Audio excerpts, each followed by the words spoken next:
বাড়িতে কে আছো বর্ষ? আরে বাবা আপনি আসুন আসুন বসুন। रोम रोम भाइयों। नहीं नहीं नहीं सारुण के यहाँ कुछ तो गड़बड़ है, जरूर कोई ना कोई गड़बड़।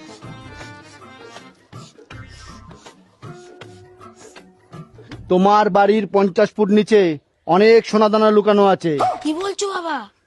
আগেকার দিনে রাজারা প্রচুর ধনসম্পদ লুকিয়ে রেখে গেছে তোমার বাড়ির নিচে।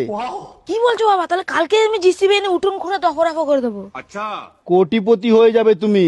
বিরাট বড় উপকার করেছেন বাবা আপনি আমাদের। দাঁড়ান বাবা, আপনার জন্য আমি জল খাবার নিয়ে আসি। এই নিন বাবা। কিন্তু মা, শুধু রুটি, কিছু সবজি দিলি না? শালা ভন্ড, মাটির নিচে সোনা দানা দেখতে পাচ্ছিস, সামান্য একটা রুটির নিচে তরকারি দেখতে পাচ্ছিস না?